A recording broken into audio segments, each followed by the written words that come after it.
hoje, mas não tem previsão para encerrar, amém? Então a gente vai percebendo o desdobramento dessa série. Se puder colocar no telão para nós o tema dessa série: Vida Cristã Sem Filtros. Vamos repetir comigo? Diga: Vida Cristã Sem Filtros. Muito bem. Do que se trata esta série? Basicamente, irmãos, nós vamos colocar uma lente de aumento, nós vamos buscar nas Escrituras a maneira de ser conduzido mesmo pelo Senhor em temas que por vezes geram muita pressão sobre a vida de todo aquele que está em Cristo. Temas que por vezes, por uma falta de maior segurança bíblica, gera muita confusão, gera por vezes competição, mas acima de tudo pressão. Pessoas se sentem pressionadas. Na primeira mensagem, que é a mensagem de hoje, nós vamos falar sobre uma expressão muito importante, que é a expressão dar frutos, ou frutificar. Então, é muito comum as pessoas absolutizarem essa questão do dar frutos com resultados, e geralmente resultados quantitativos. Dentro das duas últimas décadas, as últimas 3 décadas, pelo menos no Brasil, o que compõe o imaginário social evangélico é que dar frutos geralmente aponta para 2 questões.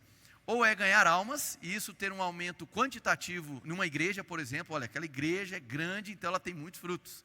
Ou então, fruto geralmente está vinculado com prosperidade, e aí prosperidade no sentido financeiro, material. Olha, essa pessoa, ela possui muitas coisas, então se ela possui muitas coisas, é porque está dando fruto.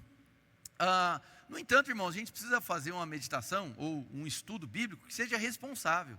E para que ele seja responsável, nós temos que partir do texto. O texto deve modelar os nossos conceitos e opiniões, e não o contrário. Nós não podemos impor ao texto aquilo que nós pensamos. Nós devemos absorver do texto aquilo que ele está falando. Amém? E é muito perigoso, eu diria até irresponsável a nível de meditação no texto bíblico, quando por conta de uma ocorrência, você pega e abrange todas as demais ocorrências de um mesmo conceito. Então, por exemplo, existem textos sim, que vão vincular a questão do dar fruto ou do frutificar ao ganho quantitativo de almas para Jesus. Mas como nós vamos ver hoje, não é o único apontamento. A expressão dar frutos, ela está vinculada a várias áreas, em vários momentos. Portanto, uma interpretação bíblica responsável, ela valoriza o contexto, amém? Então a gente vai permear alguns contextos. Qual que vai ser o nosso texto de referência? João 15. João 15, eu já adianto, é um texto que não trata sobre ganhar almas. É um texto que não está falando sobre dar fruto num sentido quantitativo. Há algo mais denso e algo mais virtuoso para se conceber da leitura de João 15. É um texto maravilhoso. É um texto ali onde Jesus está trazendo uma revelação, utilizando uma figura de linguagem, utilizando uma ilustração, e ele está dando sequência a alguns assuntos que ele já vinha abordando em João, especialmente em João 14, falando dessa vinculação entre permanência, entre obediência. Por que eu digo que isso gera uma pressão na vida cristã? Porque, irmãos, por vezes nós vemos pessoas que a experiência de igreja está gerando mais pressão, está gerando mais drenagem, está gerando mais desgaste, tanto no sentido espiritual, emocional, do que acréscimo.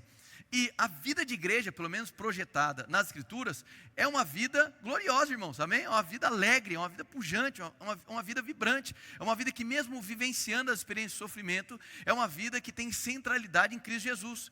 Quando se reduz o evangelho a um dar ou não resultado, se torna algo, vamos dizer assim, é um pragmatismo extra-bíblico, vai além das Escrituras. Então quando a gente absolutiza, olha, se as coisas estão fluindo bem, é sinal de que essa pessoa é abençoada, e outros que estão com coisas que talvez não estejam com aparentes resultados, essa pessoa não é abençoada, a gente tem um problema gravíssimo, amém? Um problema gravíssimo. Muito do que se concebe hoje como prosperidade, e eu vou deixar muito claro, existem promessas de prosperidade bíblica, e promessas essas que alcançam também a área material, amém, irmãos? O problema reside em você fazer uma relação direta entre ser abençoado e ser uma pessoa que tem muitas posses. Esse tipo de pensamento, ele é nocivo, ele é ofensivo ao Evangelho de Deus. A Bíblia vai trazer para nós personagens que eram abençoados, provavam da presença do Senhor e eram prósperos materialmente.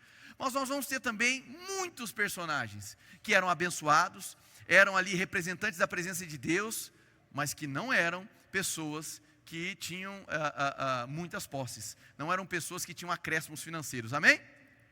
Desse conceito equivocado nasce outro, que é aquela ideia: olha, se essa pessoa está tendo muitas coisas, se as portas estão se abrindo, né, se dinheiro está chegando, essa pessoa é abençoada. Logo, aquele que não está provando essas coisas, ou ele está em pecado, ou ele não tem fé suficiente, não é assim? Esse pensamento, ele é nocivo, ele é estranho às Escrituras, porque a palavra de Deus, sobretudo, fala sobre um abençoado. Esse conceito de ser abençoado, primariamente ele está vinculado ao quê? Acesso à presença de Deus, salvação, perdão dos pecados, eleição em Deus. Amém, irmãos? Então, essa filiação, essa é a posição de bênção.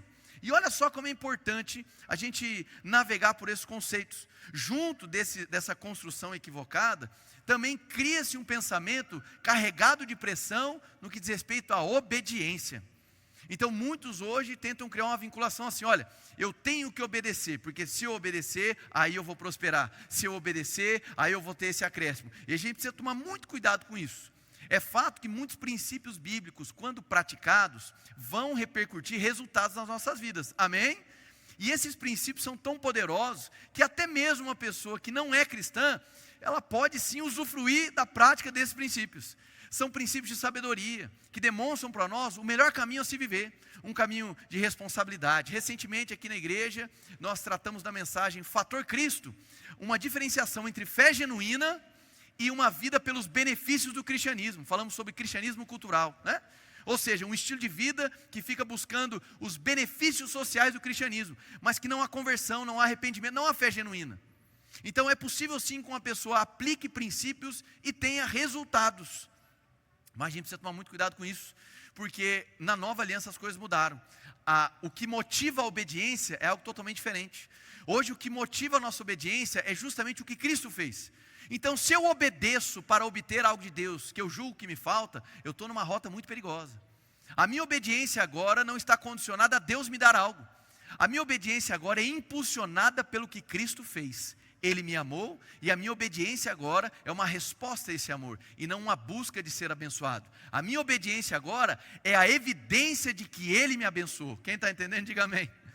Então eu não obedeço para ter, eu obedeço porque Ele me alcançou, me perdoou, me amou, e esse amor me empodera, me potencializa, me impulsiona a obedecer. É uma relação sem pressão, uma relação orgânica. Essa relação orgânica diz muito a respeito dessa ilustração do ramo na videira. Então, nós vamos ler agora João capítulo 15.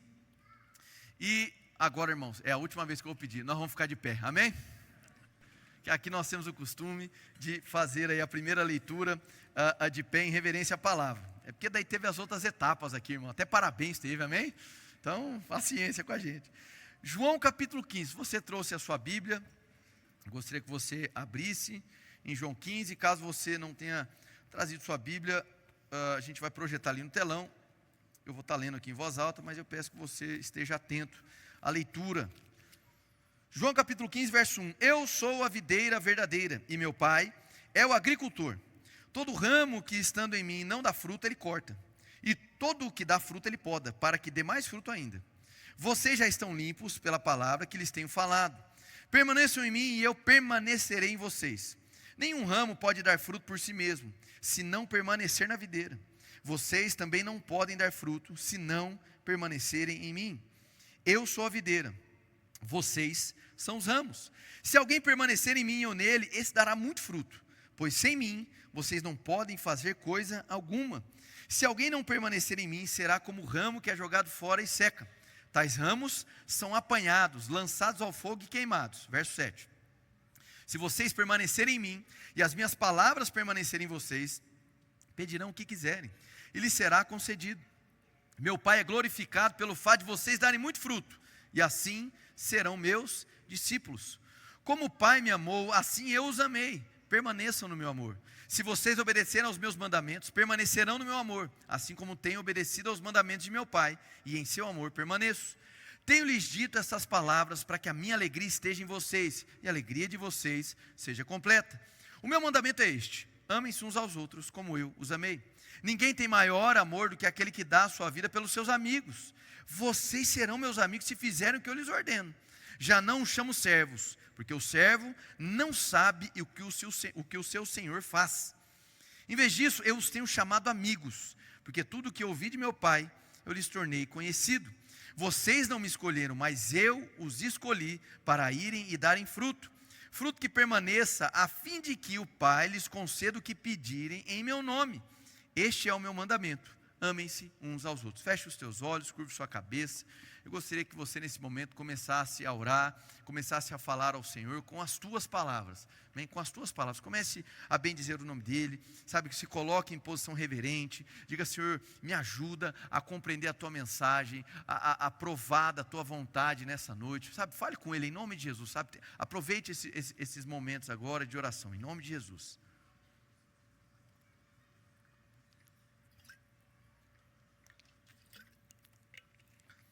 Senhor, em nome de Jesus, nós queremos te agradecer, Pai, pela tua presença, Senhor, pela ação do teu Santo Espírito no nosso meio, pela alegria da gente ser igreja, da gente poder comungar, da gente poder compartilhar, da gente poder ouvir.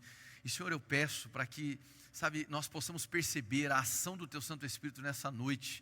Sabe, nos leva, Senhor, a esse local de entendimento, a esse local de obediência impulsionada pelo teu amor. Senhor, em nome de Jesus, nós estamos aqui rendidos a Ti, Pai. Se chegamos aqui até este lugar de adoração, que nós possamos, Senhor, compreender mesmo para onde o Seu coração está direcionado, sabe, nos torna sensíveis nessa noite ao vento do Teu Santo Espírito, Pai. Se porventura há pessoas aqui que entraram frias, Senhor, sabe, aqueça, Pai, sabe, aqueça essas pessoas com o fogo do Teu Santo Espírito, Pai.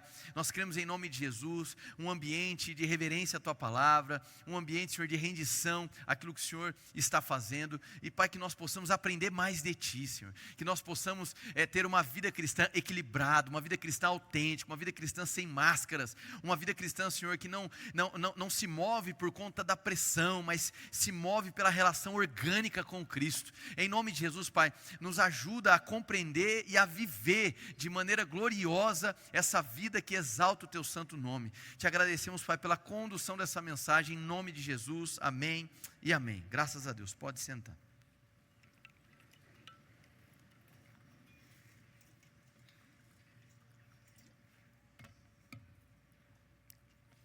Muito bem.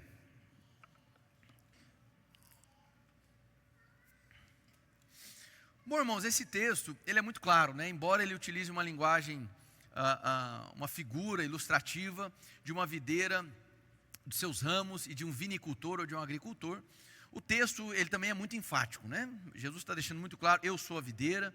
É evidente que para nós essa expressão eu sou a videira talvez não nos toca tanto, mas a gente deve se lembrar que o público ali, os primeiros ouvintes dessa mensagem eram todos judeus, e por serem judeus, essa vinculação da pessoa de Jesus com a videira era algo muito forte, era algo muito impactante, né? Para o povo de Israel, a videira era uma das ilustrações mais comumente utilizadas para se falar sobre Israel.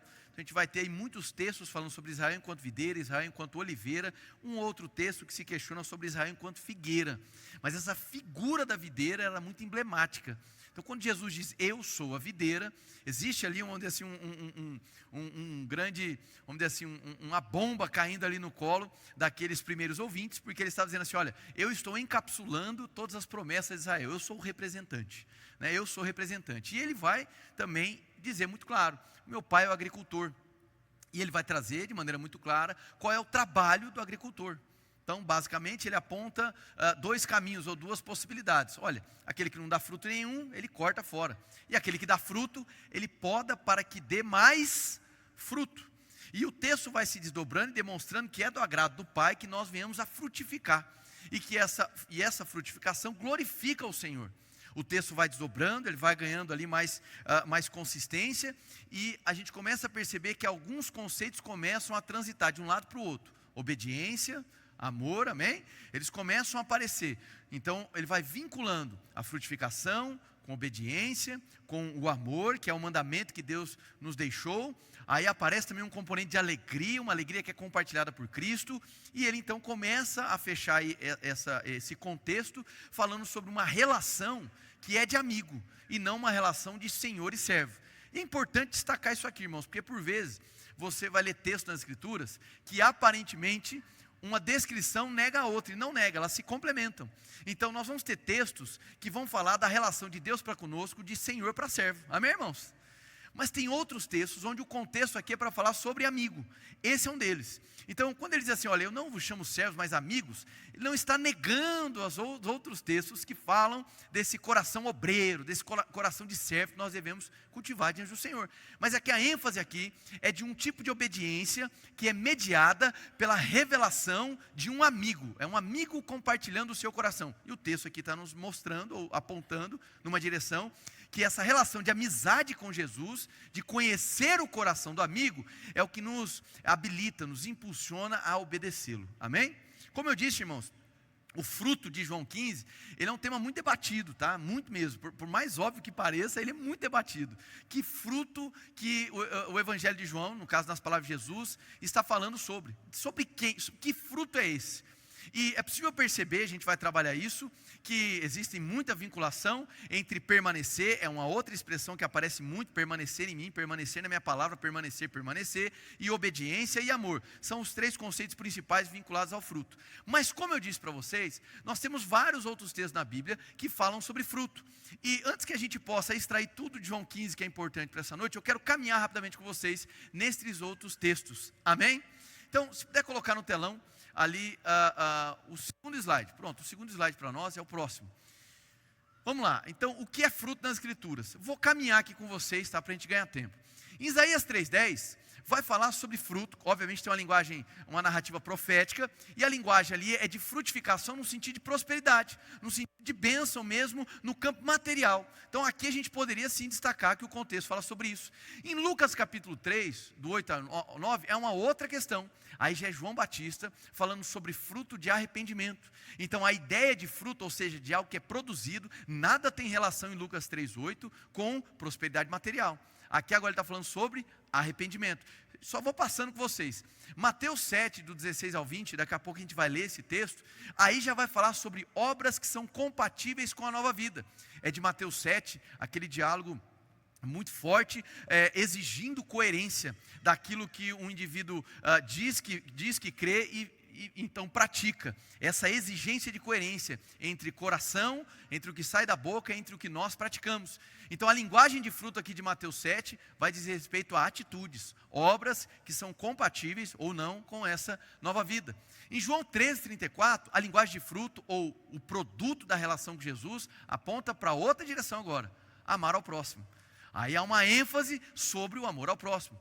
Gálatas 5, ali está errado, está 22, 23, nós vamos ter aquela grande afirmativa do apóstolo Paulo, dizendo, olha, o fruto do Espírito é amor, alegria, paz, benignidade, longanimidade, domínio próprio, etc. Ele faz uma lista, e sim, ele começa ali dizendo, o fruto do Espírito é amor. Para muitos, os demais termos trabalhados, alegria, paz, longanimidade, domínio próprio, paciência, etc., são termos derivados do amor. E é bem provável que seja nesse contexto mesmo. Paulo estava enfatizando que o fruto daquilo que é gerado na comunhão com o Espírito Santo é o amor.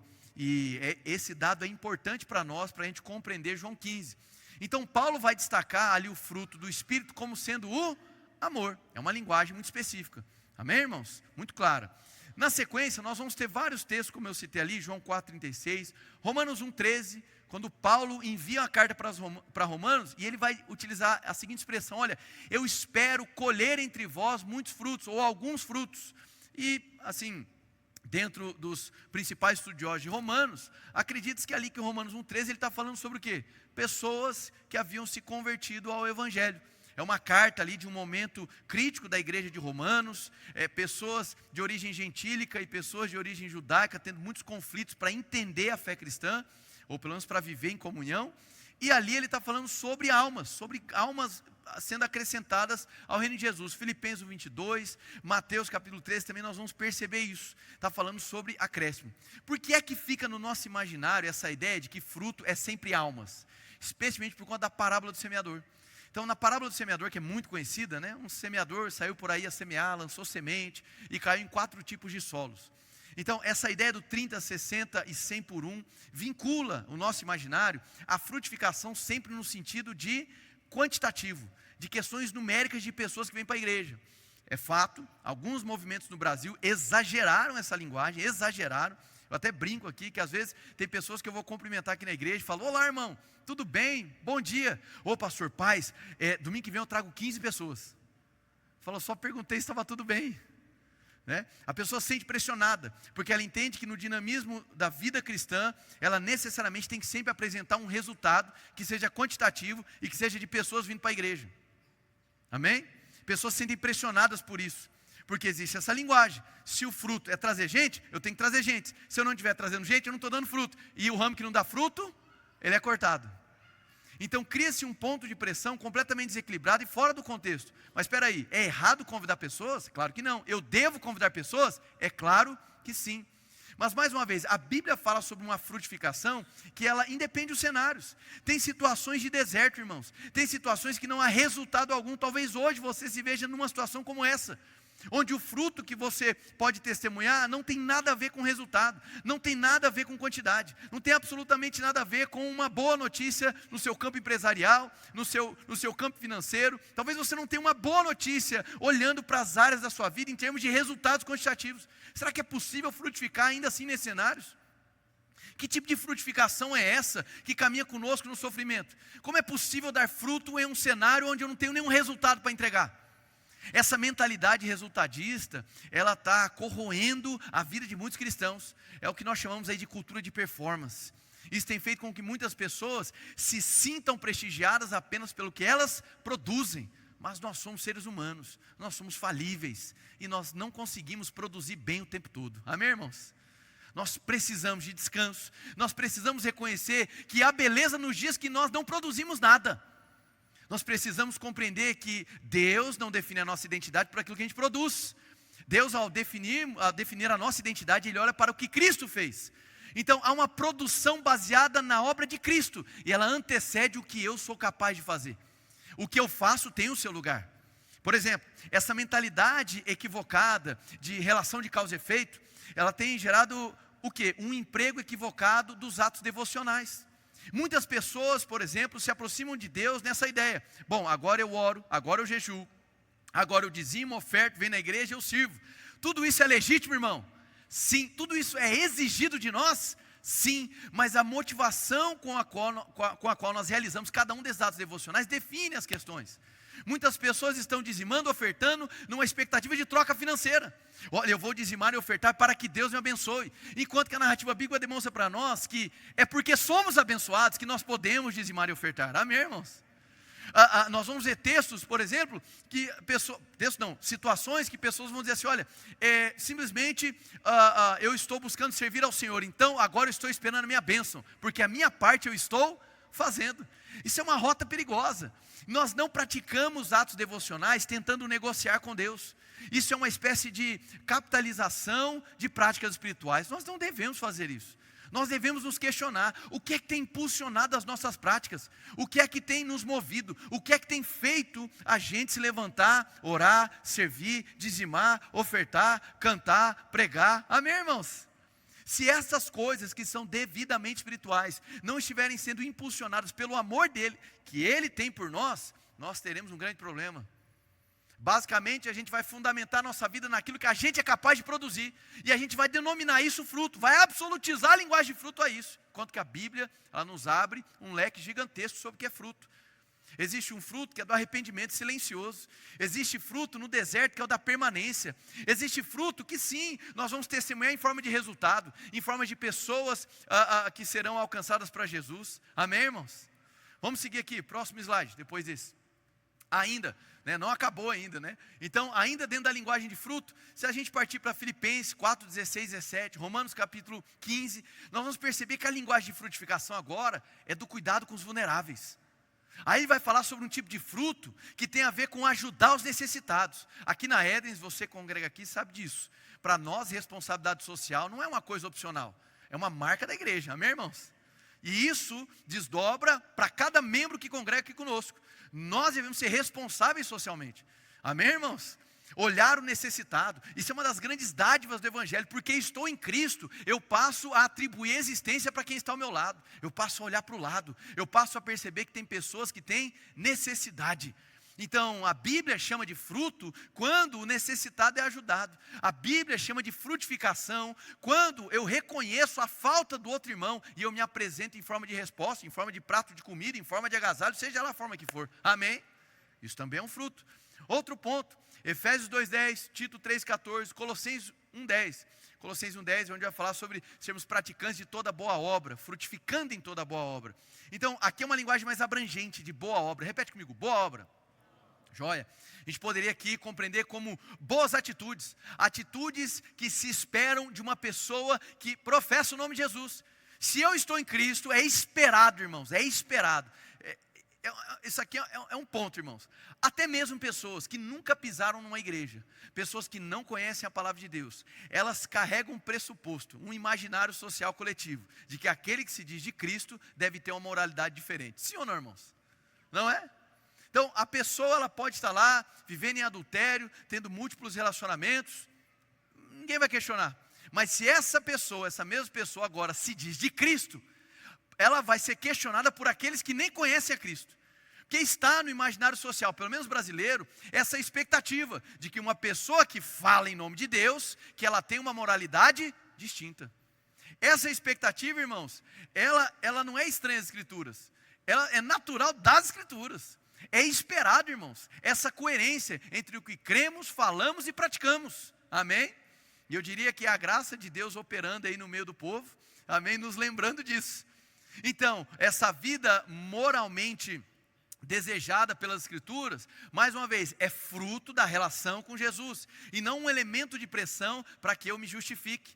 Nós vamos perceber que esse permanecer de João 15, está falando de uma relação orgânica com Cristo. Não está falando de uma permanência, onde eu apresento a minha lista moral cumprida. E aí porque eu apresento uma lista moral ali correspondente, aí eu sou abençoado. Não é essa a dinâmica do texto. Então, um dos frutos da vida cristã é o quê? São o quê? Boas obras. É o natural. Só que essas boas obras, Efésios capítulo 2:10 vai dizer justamente isso. Olha, essas boas obras, elas foram preparadas pelo próprio Deus para que as praticássemos.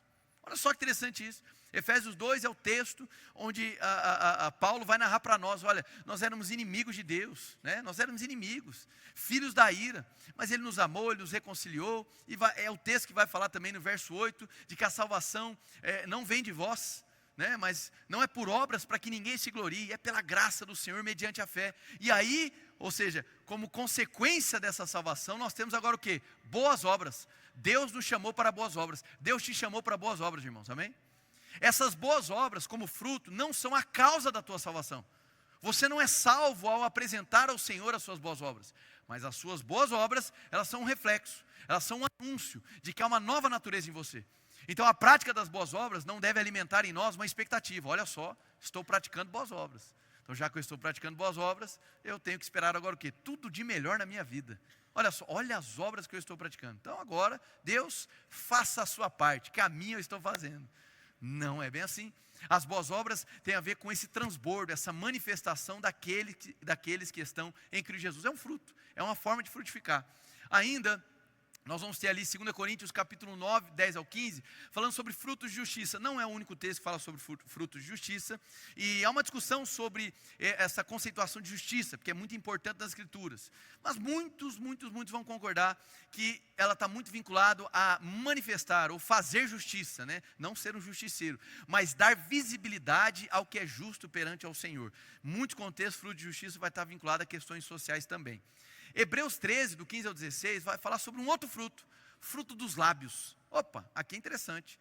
Há um tipo de fruto que brota dos lábios daqueles que estão em Cristo Jesus. Basicamente o texto está apontando para nós que a adoração por meio das palavras é um fruto de quem se relaciona com Cristo. Irmãos, convenhamos, um dos efeitos do Evangelho nos alcançar tem a ver com o nosso vocabulário, sim ou não? Com o conteúdo das nossas falas e com o sentimento, a motivação com o que nós falamos às pessoas. Então, é extremamente estranho quando uma pessoa que se diz de Cristo, caminhar com Cristo, ela cultiva ou é conhecida pela murmuração, pela reclamação, em detrimento da gratidão. Não é verdade? É estranho, não combina, não compactua, é esquisito. Falar em nome de Jesus. Mas peraí, Henrique, é possível uma pessoa falar em nome de Jesus, fazer parte do que está acontecendo em Jesus, mas ainda assim não provar da relação orgânica com Jesus? É exatamente esse o ponto de João 15. É possível se pendurar em Jesus, é possível se agarrar em Jesus, sem ser de Jesus. É possível você utilizar métodos que usam o nome de Jesus. É possível que você classifique o resultado da sua vida como sendo de Jesus, e ainda assim não cultivar uma relação com Jesus. Esse é o grande desafio de se compreender esses dois tipos de ramos, que ambos estão na videira. Estão, mas não necessariamente são. Muito bem. Em Mateus 12, eu gostaria que você abrisse lá agora, em Mateus capítulo 12, que nós vamos ler, para que a gente possa crescer aqui na mensagem. Mateus capítulo 12, no verso 33. Mateus 12, 33. Considerem, uma árvore boa dá bom fruto, uma árvore ruim dá fruto ruim, pois uma árvore é conhecida por seu fruto. Raça de víboras, como podem vocês que são maus dizer coisas boas? Pois a boca fala do que está cheio o coração. O homem bom do seu bom tesouro tira coisas boas, e o homem mau do seu mau tesouro tira coisas más. Qual é o contexto? Jesus aqui está repreendendo os religiosos que cultivavam uma aparência de benignidade, uma aparência de religiosidade, mas que os lábios, o que fluía dos lábios deles, eram podre, era podridão, era morte. E Jesus deixa muito claro que aquilo que estava saindo da boca deles, simplesmente estava revelando o coração deles. Amém, irmãos? Basicamente, Jesus está deixando muito claro que é o seguinte: não se mova pela estética da árvore. Então, muitas das vezes, nós queremos encontrar uma estética que seja compatível com aquilo que a gente crê. A gente se sente mais seguro quando a estética da árvore, ela é de Cristo. Sim ou não, irmãos? A gente se sente, isso aqui parece de Jesus, não é? Parece, é uma estética, a estética da árvore me deixa mais confortável. E aí, quando a gente olha para o resultado, ou seja, dessa frutificação, a gente avalia, peraí, está sendo falado em nome de Jesus? É um resultado que no final estão gritando sobre Jesus? Bom, a estética parece de Jesus e o resultado estão falando que é nome de Jesus. Então pronto, está aceito. E não é bem assim, irmãos. Não é bem assim. A aparência engana, a estética engana. E é justamente sobre isso que Jesus estava tratando. Olha, vocês têm uma aparência, a estética de vocês é compatível até com uma boa espiritualidade. Mas o que sai da boca de vocês denuncia a corrupção do coração. Então Jesus está sendo muito duro. Aqui ele está falando sobre a coerência entre o coração e o que sai da boca. Mais uma vez, irmãos, o alvo aqui não é que você entenda, bom, deixa eu corrigir minhas palavras, porque aí corrigindo as minhas palavras, aí sim, não. É o que é que motiva você a falar como você fala, o que é que te inspira a falar da maneira como que você fala. Então, se o que sai da sua boca é um conjunto de coisas que magoam, que ferem, que entristecem as pessoas, ou seja, uma coleção de murmuração, pessoa amargurada, a questão aqui não é apenas correção do que sai, mas é justamente uma reflexão sobre o que está dentro. Amém, irmãos? Uma reflexão, porque nós somos rápidos em nos apropriarmos de uma estética que fala de Jesus. Muitas das vezes nós aplicamos a ética que vem de Jesus, tratamos disso na outra mensagem, mas nem sempre as pessoas que absorvem a estética, que se utilizam da ética, nem sempre elas estão carregando a mensagem, a antítese, né? A antítese do mundo, a antitética de Jesus. Elas não estão correspondendo à mensagem de Jesus. Então isso é para gerar reflexão, porque por vezes estamos acostumados a uma vida que é carregada de boas práticas, para que a gente possa o quê? Se justificar. Olha para a minha vida, eu vejo que está tudo estabilizado. Entende? Cuidado, as aparências enganam. Vamos em outro texto agora. Eu gostaria que você fosse em Mateus 7,15. Falei que a gente ia ler lá. E esse texto, ele é extremamente intrigante, irmãos. Extremamente intrigante. Mateus 7,15, nós vamos ler do 15 ao 23. Jesus deixa muito claro aqui o texto. Cuidado com os falsos profetas. Cuidado com quem? Então, vamos lá. Jesus agora, ele vai falar contra pessoas, certo? Que são falsas. Mas se ele está falando contra elas, é porque está havendo confusão. Ao olhar para elas e essas pessoas se apresentarem como mensageiros, como portadores de uma revelação profética, eles estão confundindo as pessoas. E Jesus vai deixar claro, então, aqui, o que é para ser observado. Cuidado com os falsos profetas. Eles vêm a vocês vestidos de peles de ovelhas, mas por dentro são lobos devoradores. Então, peraí, são pessoas que podem estar, pessoas, né, aqui no contexto, que estão no mesmo aprisco, mas que não são. Estão, mas não são. Percebe que há uma linguagem aí paralela com os ramos? Está lá, mas não produz nada. Você identifica algo próximo, mas não está gerando nada de vida. Mateus 25, ele vai apontar a mesma questão na parábola das ovelhas e bodes. Ovelhas e bodes ocupando o mesmo aprisco, mas vai chegar o dia da separação. 16, vocês os reconhecerão por seus frutos. Pode alguém colher uvas de um espinheiro ou figas de ervas daninhas? Semelhantemente, toda árvore boa dá frutos bons, mas a árvore ruim dá frutos ruins. A árvore boa não pode dar frutos ruins, nem a árvore ruim pode dar frutos bons. Toda árvore que não produz bons frutos é cortada e lançada ao fogo. Percebe a linguagem semelhante de João 15? Cortado, lançado ao fogo. 20, assim pelos seus frutos vocês os reconhecerão, os falsos profetas. Nem todo aquele que me diz, Senhor, Senhor, entrará no reino dos céus, mas apenas aquele que faz a vontade de meu Pai que está no céu. Jesus está separando. Existem aqueles que usam o nome e existem aqueles que obedecem ao nome. Amém? Jesus está traçando uma linha. Falar em nome dele não é suficiente, ainda que o método que você tenha cultivado dê resultado. Amém, irmãos? Não. Então eu não aprecio apenas o resultado, ainda que ele fale em nome de Jesus. É necessário uma análise mais profunda. Eu preciso questionar, eu preciso refletir um pouco mais. Vamos seguindo aqui. Entra no reino dos céus, verso 22. Muitos me dirão naquele dia, Senhor, Senhor, não profetizamos nós em teu nome? Em teu nome não expulsamos demônios e não realizamos muitos milagres? Então eu lhes direi claramente, nunca os conheci. Então, enquanto a gente tem um grupo de pessoas aprontando para Jesus ações, Jesus enfatiza a relação. Olha o que eu fiz. E a resposta de Jesus, não os conheci. Não os conheci.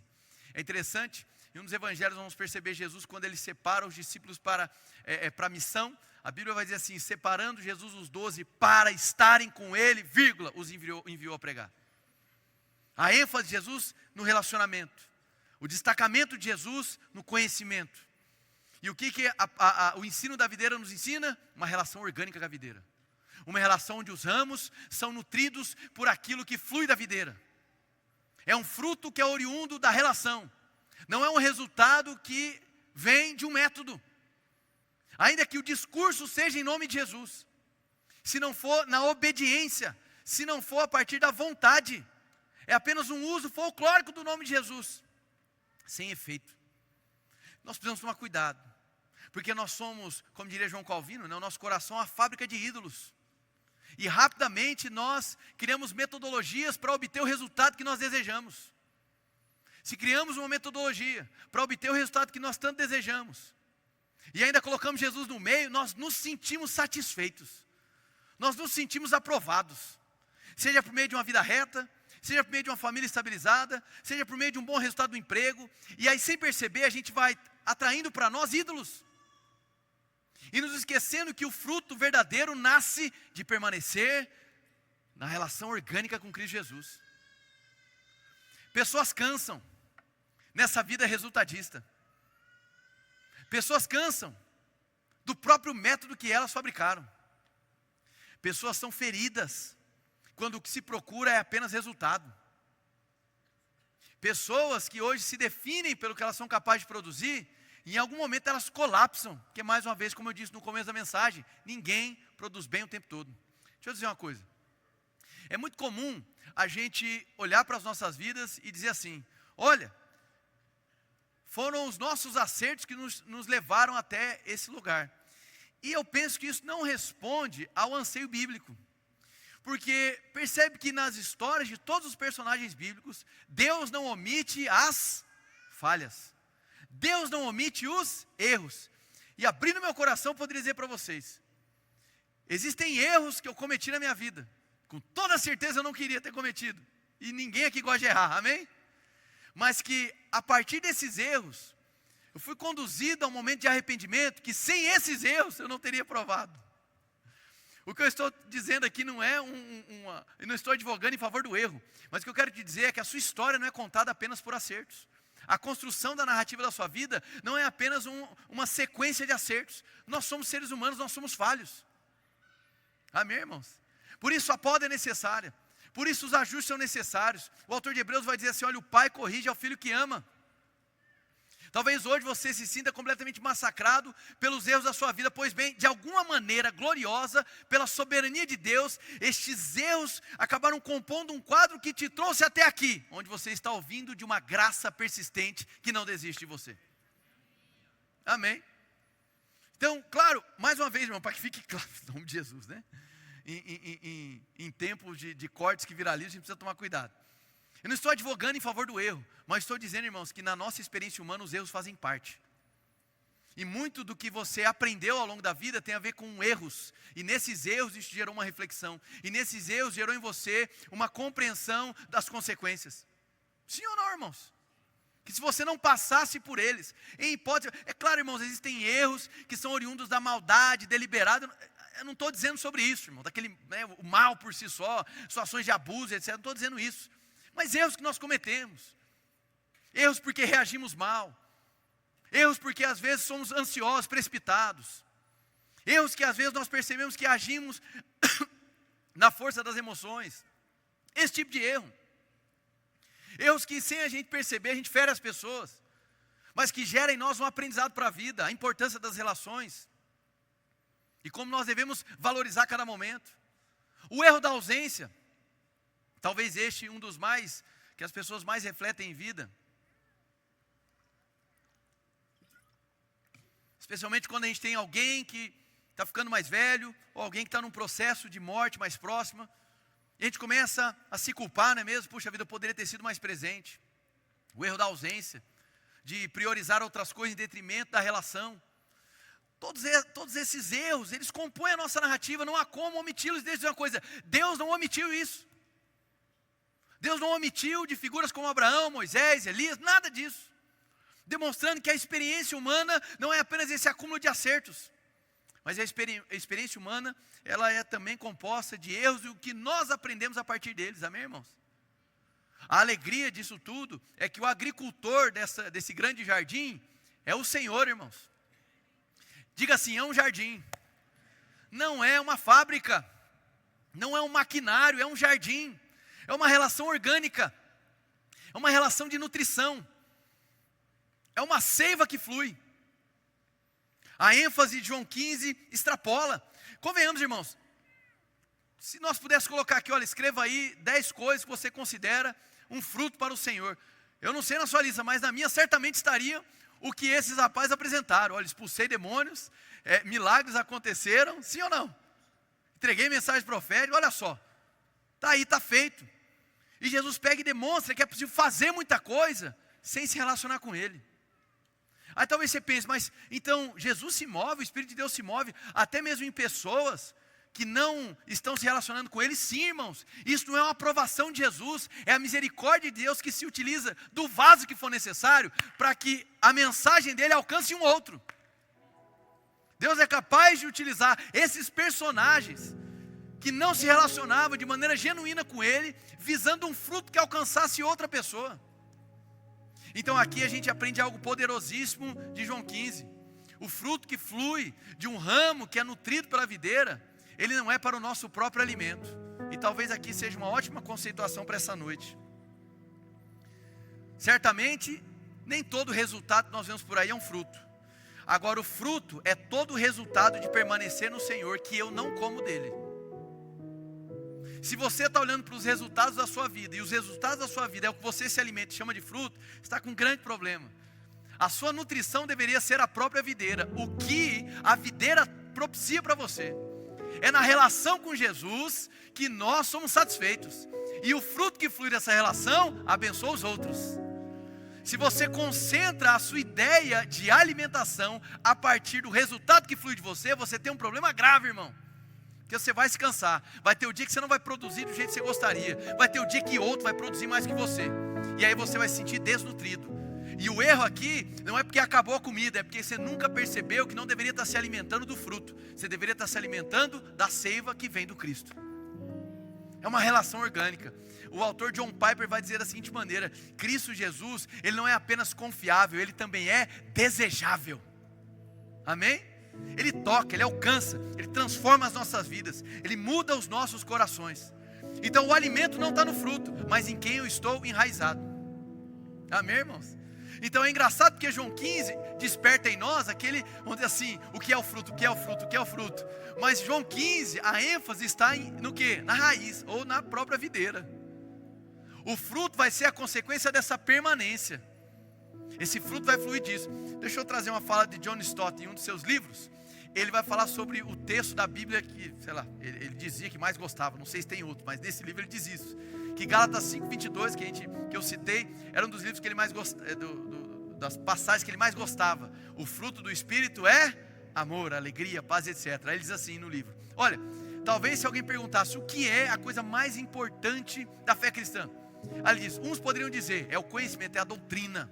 É a doutrina, é a ortodoxia, algo que nós prezamos aqui na igreja, amém? E que é importante. Aí ele pega e vai para 1 Coríntios 13 e vai dizer assim, olha, que ainda que eu conhecesse, ainda que, são os ainda que de 1 Coríntios 13, ainda que eu tivesse todo o conhecimento, se não tiver amor, de nada valeria. Aí ele vai dizer no livro, o amor é mais importante que o conhecimento.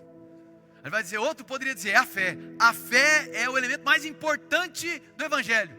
Aí ele volta para 1 Coríntios 13, ainda que eu tivesse uma fé capaz de transportar os montes, se não tiver amor, de nada valeria. Ele diz, o amor é maior que a fé.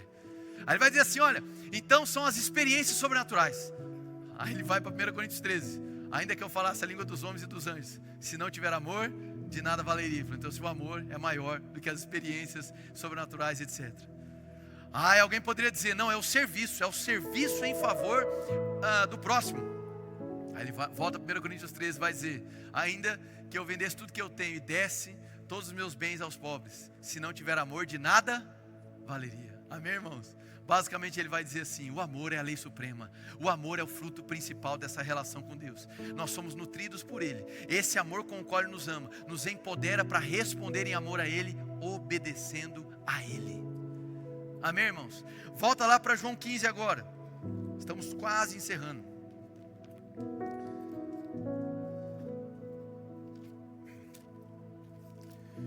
João 15, no verso 7, vai dizer assim, se vocês permanecerem em mim, as minhas palavras permanecerem em vocês, pedirão o que quiserem e lhes será concedido. Muitas pessoas pegam esse versículo completamente fora do seu contexto, para gerar basicamente uma rota de ilusões. Está vendo? O texto está falando, você pode pedir o que você quiser que Ele vai dar. E não é isso. O texto ele está dentro de um contexto. E o contexto aqui é de permanecer no Senhor. O fruto destacado aqui diz respeito a uma relação orgânica com Cristo.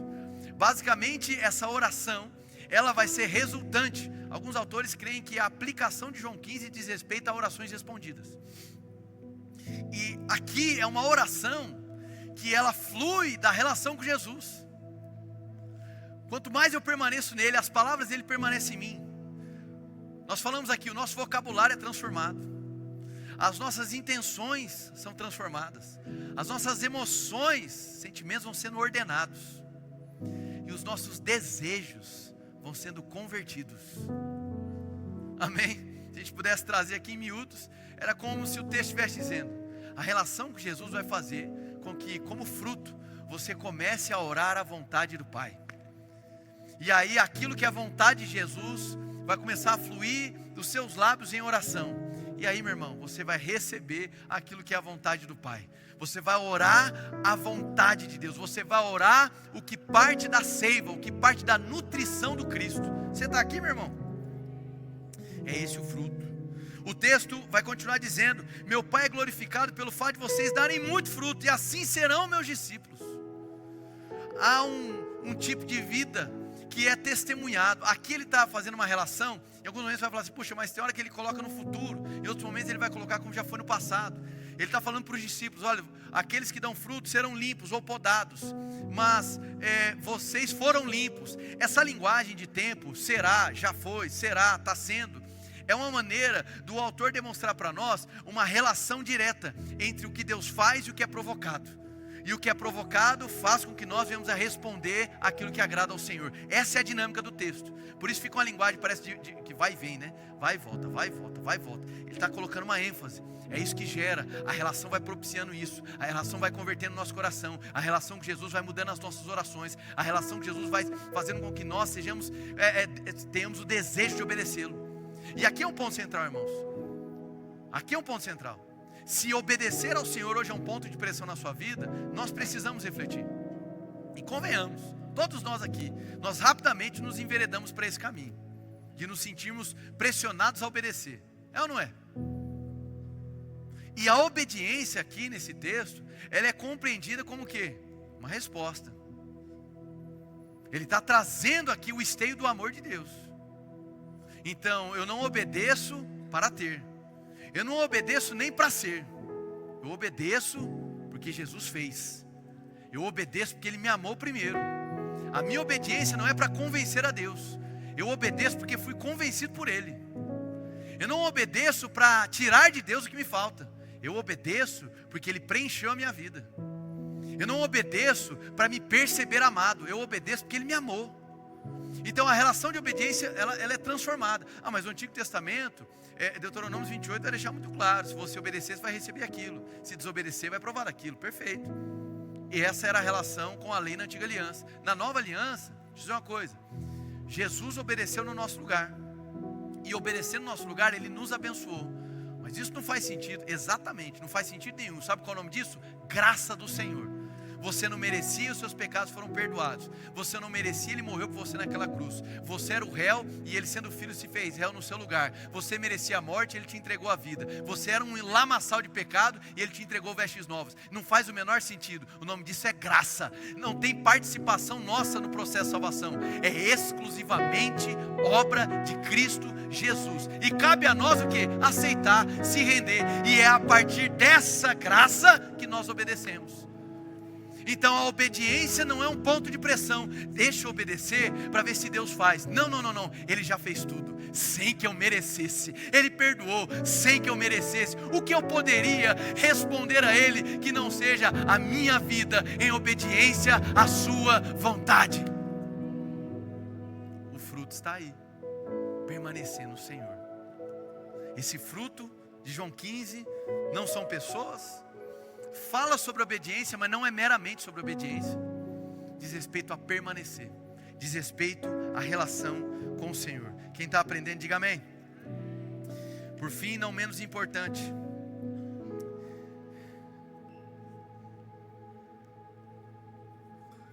eu quero destacar verso 9. Como o Pai me amou, assim eu os amei. Permaneçam no meu amor.